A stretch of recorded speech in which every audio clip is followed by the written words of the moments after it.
Angeba Sojola here. In this video, we'll be discussing a piece of military equipment that is very critical to the air defense that you find in Israel, right? This air defense system is basically known as the Iron Dome, right? The Iron Dome is a land-based ground to air system, right? That functions particularly for short range air defense.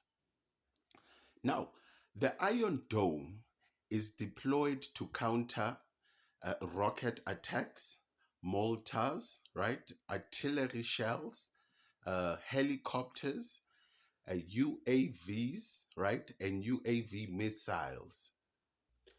The Iron Dome works at a range of about 4 kilometers to about 70 kilometers. So it basically covers a surface area that has this area, basically, right?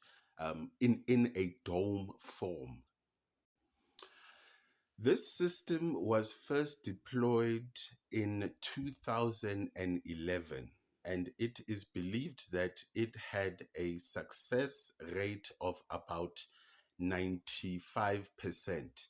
Now, when we look at the various wars, right, that had occurred between Israel and Gaza, right, let us first check the one that happened in 2012, right? Where about, I think, 400 rockets were sent, right, were fired towards Israel, and it was able to counteract about 90% of these rockets. Now, when we look at another example of what happened exactly in 2014, right, this was the major war, which happened around July, where about 4,500 rockets were fired by Hamas to Israeli territory, and about 90 to 95% were actually intercepted or shot down, right? Another example we can look at is the example which happened in 2021, right? I think about 1,000 were fired, right? And about over 700, right, were intercepted or shot down. So the history and the rise of the Iron Dome is quite impressive, right? It actually first was deployed in 2011, and it's been in function until this day in 2023. So it's been functioning for about, I'd say, 12 years, right? Now, basically, how the iodome system works is that it has a multiple of batteries which make up the system, right? It first has something called a radar system, right? This radar system basically is the one which detects incoming missiles or rockets or any sort of threat that would be directed towards Israeli airspace, right? So you have a radar first.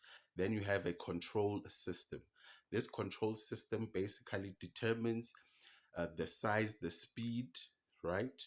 And the distance of the incoming rocket, right? And then decides if it's really a threat over the area in which the system is designated to function over a 70-kilometer radius, right? And then you find the launch, right?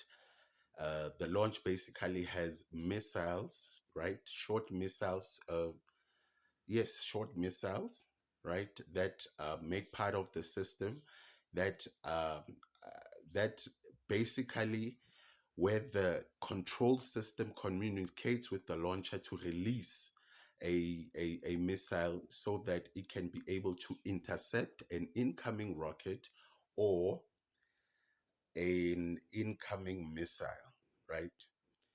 Yes. So this is how basically the Iron Dome works, right? And it has had a success rate of, I'd say, 95% over a period of 12 years, right?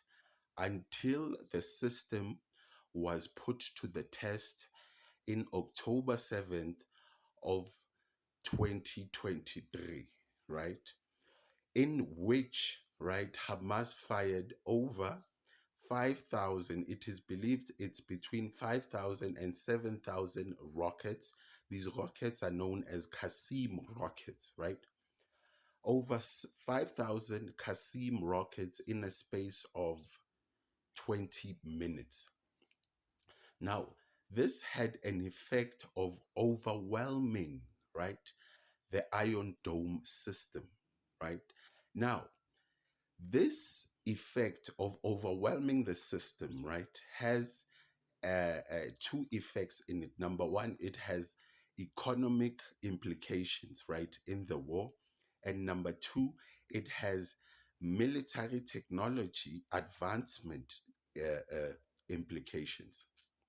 Number one, when we look at um, how much it costs to shoot or to launch one missile from the Iron Dome, right, to counteract or to shoot down an incoming rocket, right?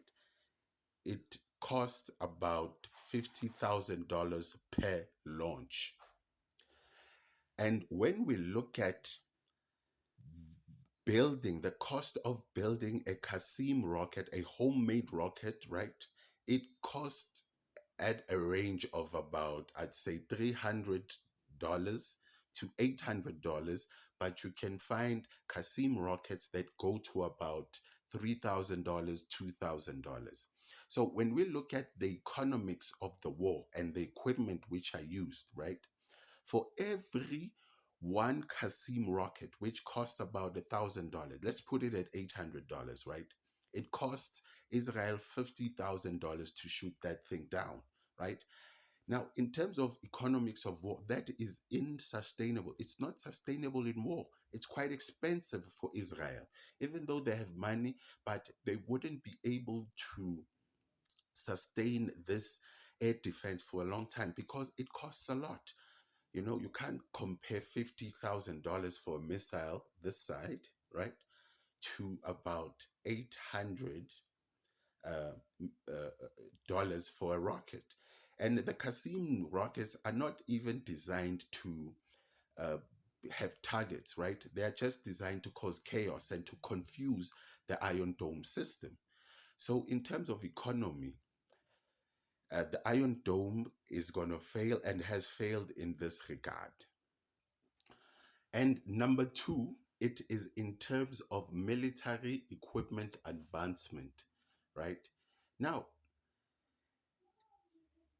there has been an advancement in military equipment where quite cheap instruments and equipment can take out quite expensive equipment, right? So these are the dynamics of the war, especially that was introduced particularly in Ukraine. And we can also see the effects of introducing cheaper weaponry, right, in war, right? Because it just brings the cost of waging war very, what can I say? It reduces the price, right, for the, let's say, for Gaza, but it increases the price for Israel, right? So when we look at and try to understand this war in terms of the air defense system, the system was overloaded, right? And it's also seen that it had started to malfunction. There are reports on the news that actually claim that the Iron Dome started to malfunction, right? There's a video of a rocket standing that is launched, right? That starts spinning in the air and then falls into the ground close to Israeli ground, right? So the Iron Dome has been put to the test and it has literally fell, right? So for the past 12 years, this was the rise of the Iron Dome with its impressive interceptive ability and defensive ability. But by just overwhelming it with a lot of rockets over a short period of time, we have seen that we were able, not we, but Hamas was able to break through the air defense systems by just overwhelming the system, right? So the US wants to assist, bring in more equipment to more iron domes from the state. Currently, the cost of the iron dome for Israel sits at about $3 billion. The United States wants to support that and add more systems to it. But the way it looks, the economics of the war have been decided, and it seems as if this is really against Israel. So thank you for this opportunity, and I'll see you in the next video.